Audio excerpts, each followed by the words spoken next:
एकम, तीन दूनी, तीन तिया, तीन पंचे,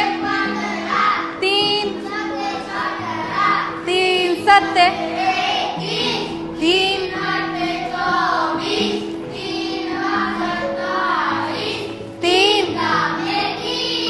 वेरी गुड। और मीनू, तुम्हें आने में इतनी देर क्यों हो गई? टीचर, ये रानी है, हमारे बगल वाले घर में रहने आई है। इसके मम्मी पापा और मेरे मम्मी पापा। आपने वो बोलना सिखाया था ना, कंस्ट्रक्शन साइड। कंस्ट्रक्शन साइड या कंस्ट्रक्शन साइड? हाँ हाँ, वही। मेरे मम्मी पापा और इसके मम्मी पापा साथ में ही काम करते हैं।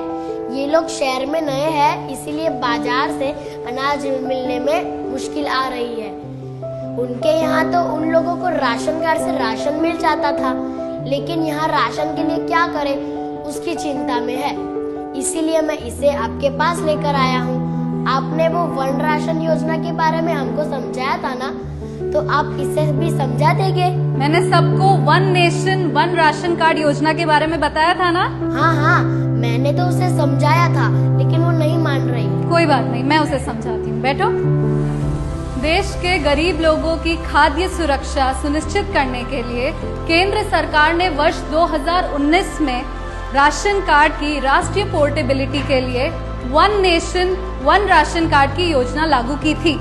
ये योजना राष्ट्रीय खाद्य सुरक्षा अधिनियम के तहत सभी राशन कार्ड धारकों को देश के किसी भी राज्य या जिले से आसानी से पर्याप्त राशन प्राप्त करने का अधिकार देती है। नेशनल पोर्टेबिलिटी और स्टेट लेवल पोर्टेबिलिटी के तहत कोई भी लाभार्थी अपना मौजूदा राशन कार्ड दिखाकर एवं अपने हाथ के किसी भी उंगली या अंगूठे से अपनी आधार बेस्ड पहचान स्थापित करके किसी भी राज्य के जिले, तालुका या गांव से उचित दाम में अपने लिए पर्याप्त राशन प्राप्त कर सकता है।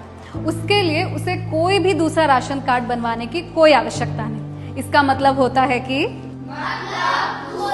राज्य का कोई भी लाभार्थी हमारे राज्य में आसानी से राशन प्राप्त कर सकता है। देखा, मैंने तुझे कहा था ना कि तुझे भी हमारी वाली राशन दुकान से राशन मिल जाएगा। मतलब हमें भी हमारे पुराने राशन कार्ड से राशन मिल जाएगा? हाँ बेटा, बिल्कुल। आपके मौजूदा राशन कार्ड से आपको किसी भी उचित मूल्य की दुकान में पौष्टिक खाद्यान्न मिल जाएगा। और तो और, आपके परिवार के सदस्य के हाथ का अंगूठा ही आपका राशन कार्ड होता है। आपके परिवार की तरह स्थलांतर करने वाले लाभार्थी इस योजना के तहत अपना पता बदले बिना इस लाभ का प्राप्त कर सकते हैं, ताकि वो लोग जब अपने मूल निवास से किसी और जगह रोजगार के लिए जाएं, तब वो बड़े आराम से खाद्यान्न प्राप्त कर सकें। रानी, आपको पता है, आपके परिवार की तरह स्थलांतर करने वाले लाभार्थी इस योजना के तहत अपना पता बदले बिना इस लाभ को प्राप्त कर सकते हैं। ठीक है? ठीक है टीचर, मैं अभी जाकर मेरे मम्मी पापा को बताती हूँ। हाँ, लेकिन कल से तुम भी यहाँ पढ़ने आओ। हम पढ़ाई के साथ साथ विभिन्न योजनाओं के बारे में भी सीखेंगे।